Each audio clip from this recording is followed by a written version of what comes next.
ہارون رشید ایک بہت بڑا بادشاہ گزرا ہے جس کی حکومت پوری دنیا پر تھی۔ اس کے زمانے میں بہلول نام کے ایک بزرگ تھے۔ وہ اللہ کے بہت بڑے ولی تھے، اس لیے ہارون رشید ان کا بہت احترام کیا کرتے تھے۔ ہارون رشید کی بیوی جن کا نام زبیدہ تھا، وہ بہت ہی نیک عورت تھی۔ زبیدہ نے اپنے محل میں ایسی 1000 نوکرانیاں رکھی ہوئی تھی جو قرآن کی حافظہ تھی، اور قرآن کی تلاوت کے لیے ان سب کی ڈیوٹی الگ الگ شفٹ میں لگی ہوئی تھی، جس کا نتیجہ یہ ہوتا تھا کہ محل میں 24 گھنٹے قرآن کی تلاوت ہوتی رہتی تھی اور اس کا محل قرآن کا گلشن لگتا تھا۔ ایک دن کی بات ہے، ہارون رشید اپنی بیوی زبیدہ کے ساتھ دریا کے کنارے ٹہل رہے تھے کہ ایک جگہ بزرگ بہلول کو بیٹھے ہوئے دیکھا۔ دیکھتے ہی اس نے سلام کیا تو دانا بہلول نے جواب دیا۔ بہلول اس وقت مٹی کا دھروندا بنا رہے تھے۔ ہارون رشید نے پوچھا، کیا کر رہے ہو؟ بہلول نے جواب دیا کہ میں ریت میں گھر بنا رہا ہوں۔ ہارون رشید نے پوچھا، کس کے لیے بنا رہے ہو؟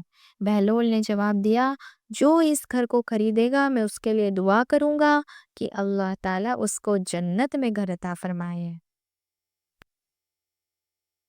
ہارون رشید نے پوچھا، اس گھر کی کیا قیمت ہے؟ بہلول نے جواب دیا، صرف 1 دینار۔ ہارون رشید نے سوچا کہ یہ ایک دیوانہ ہے، جانے کیا بڑبڑا رہا ہے، اس لیے اس بات پر دھیان ہی نہیں دیا اور وہ آگے بڑھ گیا۔ اس کے پیچھے زبیدہ خاتون آئی۔ انہوں نے بھی سلام کر کے یہی سوالات پوچھے، کیا کر رہے ہو، کس کے لیے بنا رہے ہو؟ تو بہلول نے بھی وہی جواب دیے کہ جو اس گھر کو خریدے گا میں اس کے لیے دعا کروں گا کہ اللہ تعالیٰ اس کو جنت میں گھر عطا فرمائے۔ قیمت پوچھنے پر بہلول نے 1 دینار بتایا تو زبیدہ نے 1 دینار دے کر کہا، میرے لیے دعا کرنا، اور پھر وہ آگے بڑھ گئی۔ رات کو جب ہارون رشید سویا تو اس نے خواب میں جنت کے حسین منظر دیکھے۔ خوبصورت جھرنے، ہرے بھرے باغ اور اونچے اونچے خوشنما محل بھی تھے، اور ان محلوں میں ایک محل ایسا بھی تھا جس پر زبیدہ کا نام لکھا ہوا تھا۔ ہارون رشید نے سوچا کہ میں دیکھوں تو صحیح میری بیوی کا گھر کیسا ہے، لیکن اس سے پہلے وہ محل میں داخل ہوتا، محل کے ایک چوکیدار نے اسے روک لیا۔ ہارون رشید نے کہا، اس محل پر میری بیوی کا نام لکھا ہے، یہ میری بیوی کا ہے، اس لیے مجھے اندر جانا ہے۔ چوکیدار نے کہا، نہیں، یہاں کا قانون الگ ہے، یہاں جس کا نام ہوتا ہے اسی کو اندر جانے کی اجازت ہوتی ہے، اس کے علاوہ کسی اور کو نہیں ہوتی۔ جب چوکیدار نے ہارون رشید کو پیچھے دھکا دیا تو ہارون رشید کی نیند کھل گئی۔ جاگنے پر اسے یقین ہو گیا کہ بہلول کی دعا زبیدہ کے حق میں قبول ہو گئی، اور خود پر افسوس کرنے لگا کہ میں بھی اپنے لیے ایک گھر خرید دیتا تو کتنا اچھا ہوتا۔ وہ ساری رات اسی افسوس میں کروٹیں بدلتا رہا۔ صبح آنکھ کھلی تو اس نے سوچا کہ آج ضرور میں دریا کے کنارے جاؤں گا اور بہلول سے دعا کروا کہ اپنے لیے جنت میں ایک مکان ضرور خریدوں گا۔ اگلے دن وہ دریا کے کنارے بہلول کو تلاش کرتے ہوئے ادھر ادھر دیکھ رہا تھا۔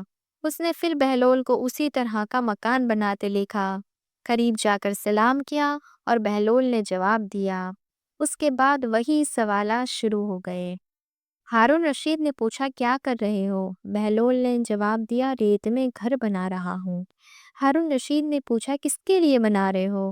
بہلول نے جواب دیا، جو اس گھر کو خریدے گا میں اس کے لیے دعا کروں گا کہ اللہ تعالیٰ اس کو جنت میں گھر عطا فرمائے۔ ہارون رشید نے پوچھا، اس گھر کی کیا قیمت ہے؟ بہلول نے جواب دیا، اس کی قیمت پوری دنیا کی بادشاہی ہے۔ ہارون رشید نے کہا، اتنی قیمت تو میں نہیں دے سکتا، لیکن کل تو تم 1 ہی دینار میں دے رہے تھے، آج پوری دنیا کی بادشاہی مانگ رہے ہو۔ بہلول نے کہا، بادشاہ سلامت، کل بن دیکھے معاملہ تھا اور آج دیکھا ہوا معاملہ ہے۔ کل بن دیکھے سودا تھا اس لیے سستا مل رہا تھا، اور آج چونکہ جنت دیکھ آئے ہو اس لیے اب اس کی قیمت زیادہ دینی پڑے گی۔ ہماری مثال ایسی ہی ہے کہ آج ہم نے اللہ اور اس کے رسول کو بن دیکھے مانا تھا، اس لیے ہمیں جنت بڑی سستی لگ رہی ہے، لیکن جب موت کی وقت کی آخرت کی نشانیاں دیکھ لیں گے تو پھر اس کے بعد اس کی قیمت ادا نہیں کر سکیں گے۔